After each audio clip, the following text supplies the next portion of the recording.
And we are live. All right. Welcome back to Dear Diary, I suppose. Um, so how are you all doing today? Fine, dandy, bored, stressed, irritated, angry, maybe even sad. Oh, well, I don't know how I'm supposed to help you other than the fact that I can talk, I suppose, and you can listen to me talk. Um, Today is going to be a bit different. I feel like I wanted to take it down a notch and not talk so much about my thoughts, or rather, the only reason why I'm doing this in the first place is because I'm talking about my thoughts, and that's not surprising. Okay, today's episode is going to be a bit different. I am not going to go, I'm not going to let my mind wander. I feel like it's better to have a goal in mind into what I want to talk about. And yeah, today I want to talk about toxic people. I feel like maybe it might get a bit old, and I'm sure a lot of us are still experiencing some toxic people in our lives, and they show no sign of leaving. So I figured instead of trying to not trying to get rid of these toxic people or trying to understand these toxic people, I'd rather we categorize them, because while we're at it, why don't we just stereotype? Because it who knows, it might just get her somewhere in life. So the goal of today's episode is not to bring hate or spread hate, or me trying to tell you to get this toxic person out of your life, because I don't need to tell you. You should know already if this person is toxic. Okay, I don't need to say anything. You should just know. So I feel like the something different that we're gonna do today is literally identify the types of toxic people, because why not? And I went on Pinterest and I found 6 different types, and I figured while we're at it, we might as well just try and see. Okay, so the first type of toxic people that we all know and love is the narcissist. Has any of you ever experienced being in a relationship or a friendship with a covert narcissist before? Because let me tell you, you wouldn't even know until it hits you, or until you're so deep and stuck inside that you can't get rid of it. Well, lucky for you, I've actually been in a relationship with a narcissist before. And how was my experience? I wouldn't even call it a relationship since we were only talking for 3 months, but I only realized it 3 months later when I kind of ended things and didn't really want to talk to him anymore. I just kind of realized that his personality is literally the epitome of a narcissist. So the breakdown of a narcissist is they only care about themselves, they lack empathy, and they truly believe they are better than everyone around them. So here's the thing. A lot of us have narcissistic tendencies. We are not safe from toxic tendencies. Every human being, literally, even you that is listening right now, you have a toxic tendency as well. So what is the difference between being a toxic person and being aware that you can be a toxic person? Is literally awareness. It is literally up to you how you want to deal with it.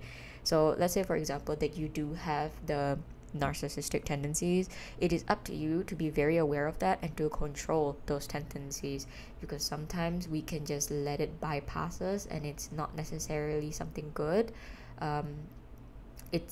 You might be the heartbreaker for other people and how they feel. And let me tell you, I've been on the receiving end of a narcissist before. It's not a good feeling. So if you do have these tendencies, please be aware, and please understand that you need to fucking stop, because you are hurting people around you. And yeah, and sometimes the part of being a narcissist is also not being able to admit that you have narcissistic tendencies. But I'm gonna tell you a little secret, and it's actually quite easy. Once you do admit that you have narcissistic tendencies, you are literally one step ahead of the others that don't admit. So if anything, you should feel good about yourself for knowing that you have it and knowing that you can change. So yeah, okay, back to my story. I was actually kind of seeing a person who was narcissistic. I believe that he was narcissistic, and this is just my own judgment. I'm not a certified doctor. I don't know. This is just from me experiencing it. So throughout our, I won't call it a fling either. Throughout the 3 months we were talking to each other, he constantly love bombed me. He constantly I don't know if you know the definition of love bomb, but that's exactly what he did. So love bomb literally means this person gives you texts, gives you I love yous, I love yous, and you know literally it's a bomb full of love. Essentially, that's exactly what it means, and you feel so overwhelmed and you feel like you're on top of the world because this person actually likes me and he's showing me or she is showing me just how much they love me. And because of that, that's why it's called the love bomb. So a lot of narcissists tend to do this because they want to attract the person that they want, and they get you so in deep that eventually you cannot live without them, and you start to depend on them. And narcissists, they kind of thrive on that energy and they refuse to let you go, and that is the most difficult part about being about a narcissist. So yeah, that's one of the things actually. So he would love bomb me, and he would tell me how all his exes are crazy.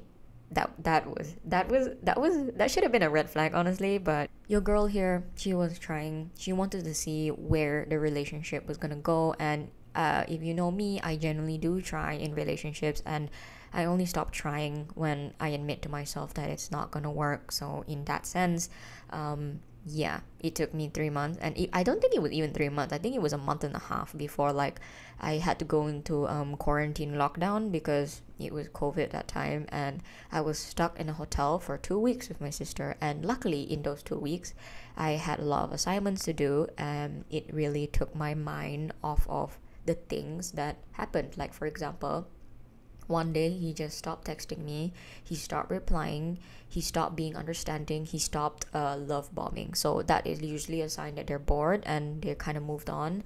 And luckily for me, I feel like I was mature enough to understand that he probably did not want this to work anymore, and I wasn't about going to force him to continue, and I wasn't going to let him feel like how hurt I was, because genuinely I was. Who wouldn't be hurt? And after, I remember during those 2 weeks, I actually spent the time focusing on myself and understanding that I am a bad bitch and I don't need him, essentially. And yeah, so, and not only that, he did insult my family, so I had to let that go. And I don't think in the future, if we ever did commit, it probably wouldn't work, which is why like I had to move on. And yeah, that was it. And the worst part about it, right, was that when I came out of the hotel, literally because I wanted to meet up with him and tell him, you know, face to face as an adult, that let's stop doing this and we can move on and everything will be fine. I had no intention of being mad or pissed off. I just wanted to tell him that all good, everything is fine, we can just move on. After all, it wasn't that long. And he had the nerve to say that he didn't want to meet me, and he said that if we meet, there was nothing to say. And I'm like, whoa, why are you making it seem like it was my fault? Okay, either way, that was the end of it. So that is literally my experience with a narcissist. I'm not sure if it was he was actually a narcissist, but I think he had narcissistic tendencies. And let me just tell you, if someone comes up to you and say all their exes are crazy, you need to be aware that there's something up with this person. There's something up with this guy or girl, because do the math here, right? If the majority, okay, there's one person and there's 5 people. If one person say that all 5 are wrong and 5 people say that one person is wrong, you need to follow the majority, because that's something to look at, and it's also something to just be very aware of. So moving on, that's type 1 of toxic people, the narcissist. Okay. And type 2 is the controller. And what is the controller? The controller literally tries to control everything around them. They need to be in charge of every decision, and they make you feel like you can't do anything right. I don't know if I ever experienced a controller before. I mean, but I have experienced some tendencies about it. Let's see. Would you call that the manipulator? Technically, because the controller is technically like the manipulator, right? Because they would do anything possible for you to just follow what they want you to follow, right? Isn't that right? So let's see. It says that it tries to control everything around them.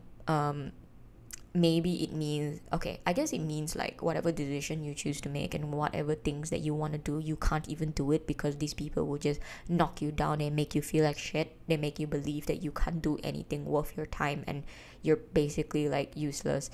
I have a feeling I did experience some of that in the workplace, especially this one person I was supposed to work with. He did not work properly with me and it did not turn out well.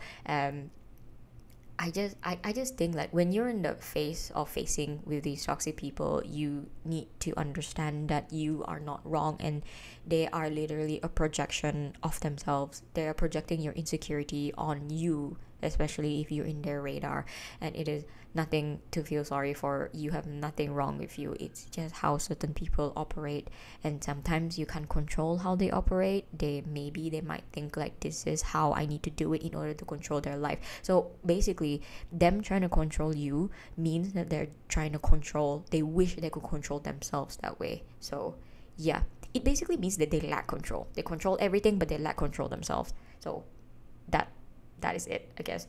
Third one, the drama magnet. So they feed off of gossip and drama. Drama seems to follow them. Hashtag they create it. And they put you in an uncomfortable position. Holy shit. I feel like a lot of us, especially if we all experienced high school before, or primary school for that matter, I feel like we've all experienced that one friend. Or if you feel like you haven't experienced it, you probably are the one that did it. And you know what?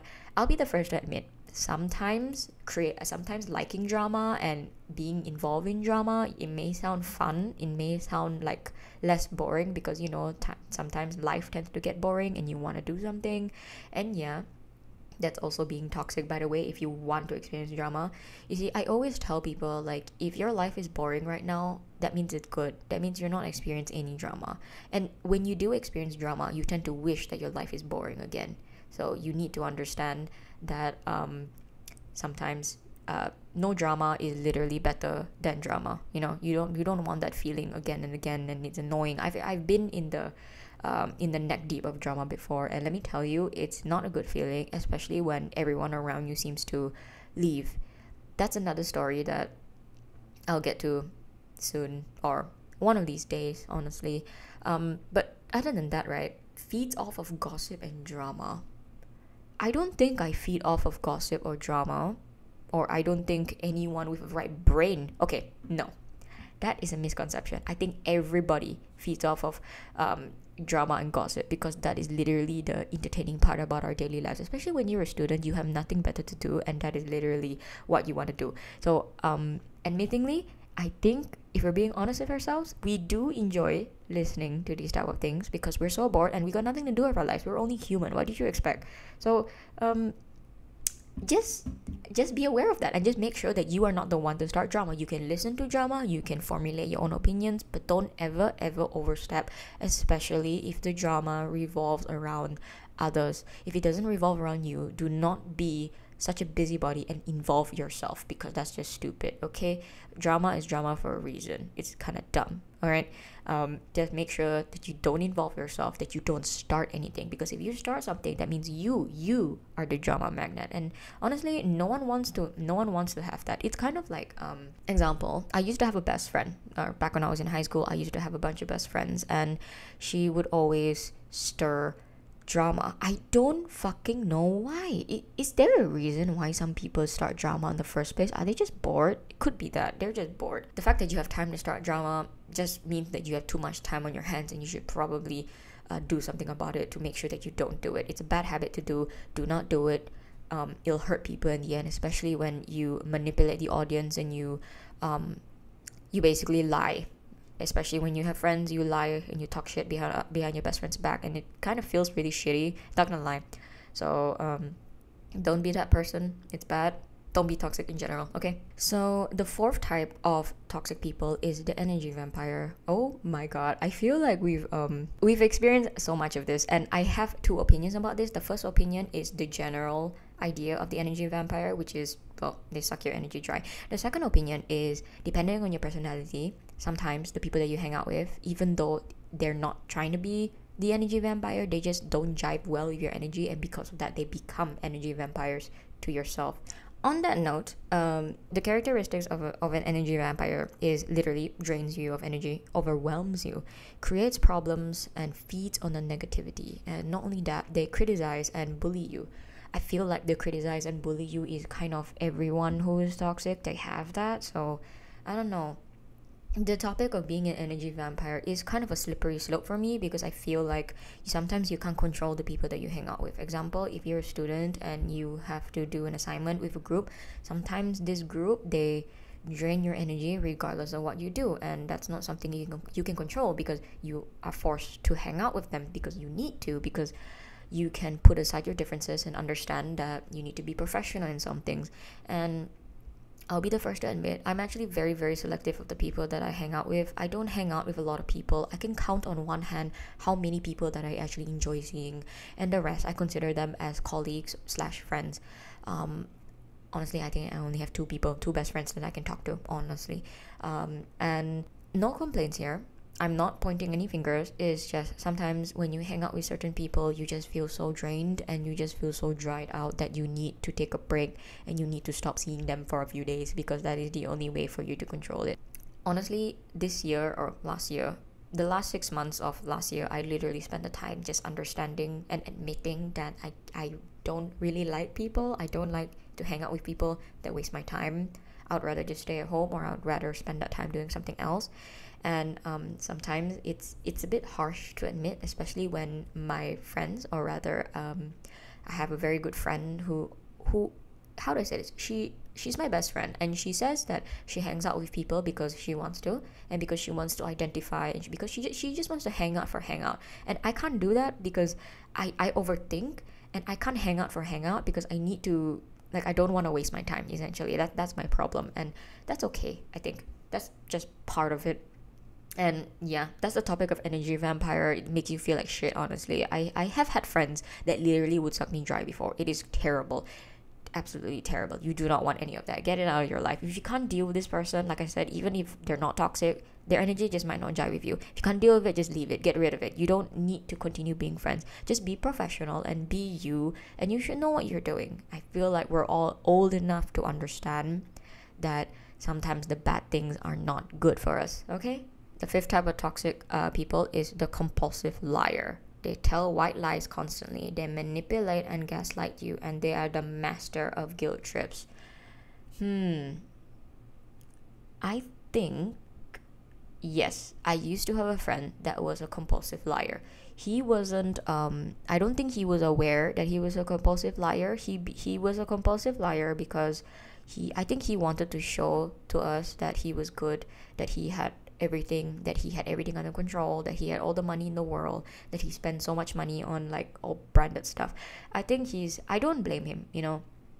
Sometimes when you're trying to fit in with the group, you try to do all these things to make you feel like you're on top of the world, you know. And I don't blame him for doing that. The group that I used to be in was also kind of toxic, and it was kind of toxic the way we treated it, because we called him a liar behind the scenes because he was kind of lying about the things he bought and blah blah blah.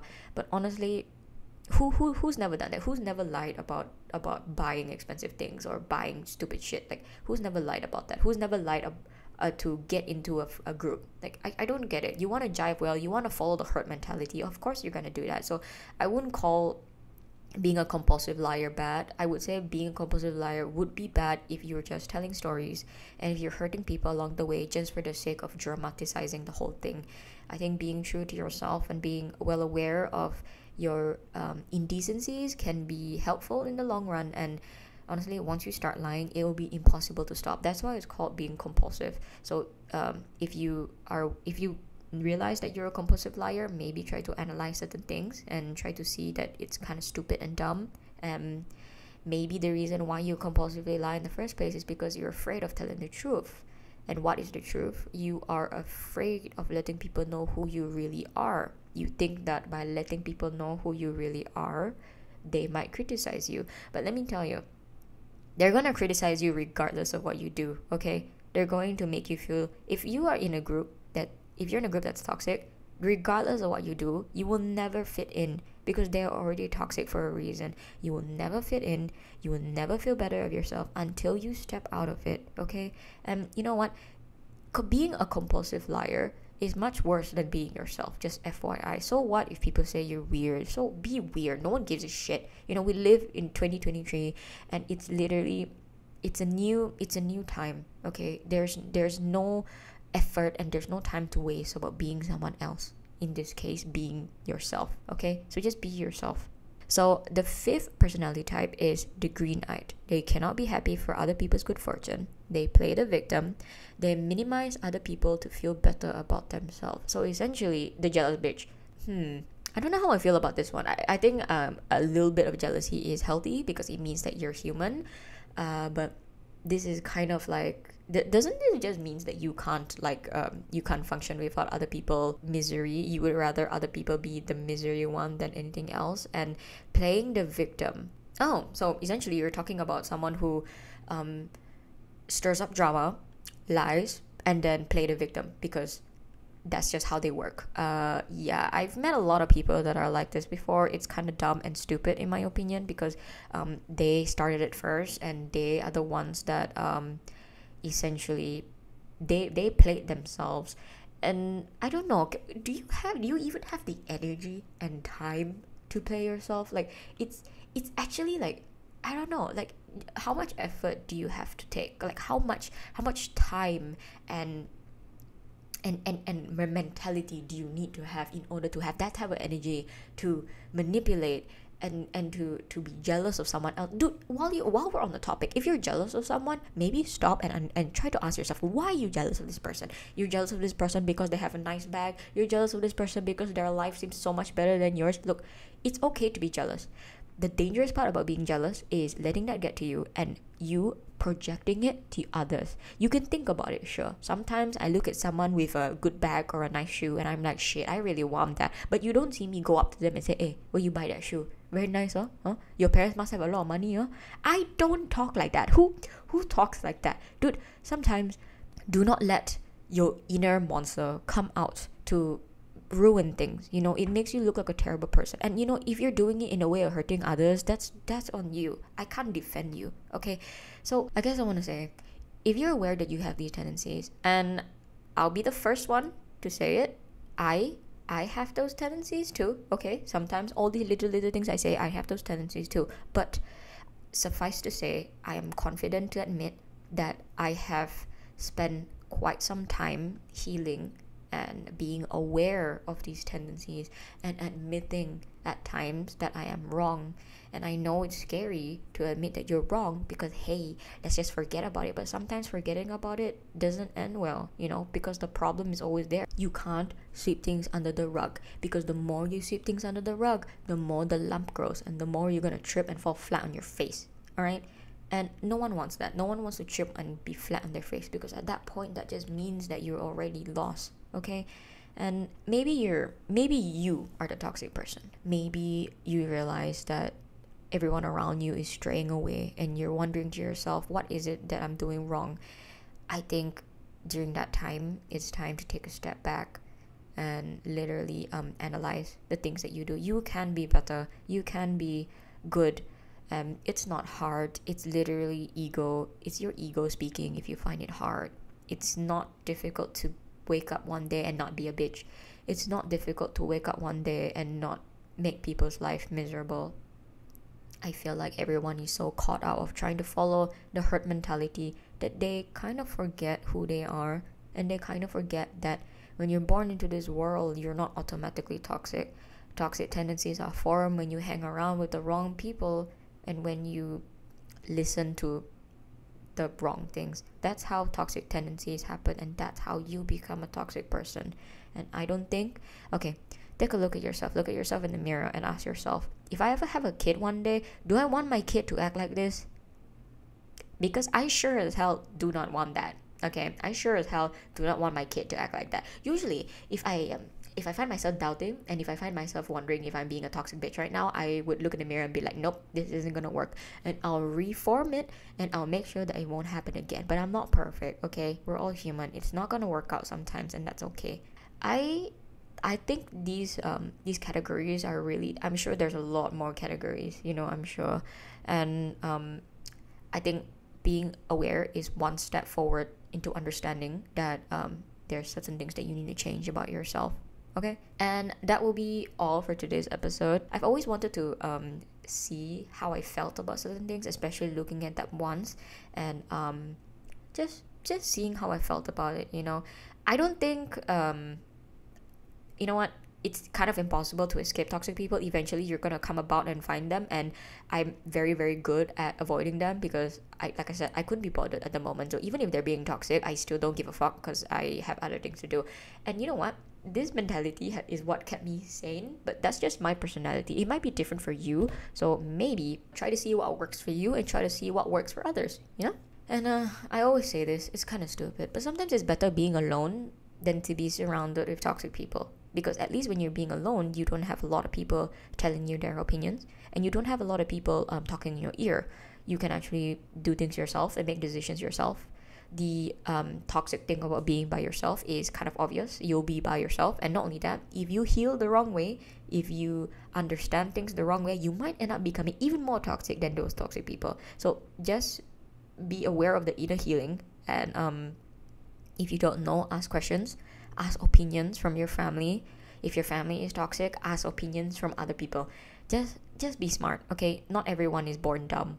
You just need to put in a little bit of effort to go forward, okay?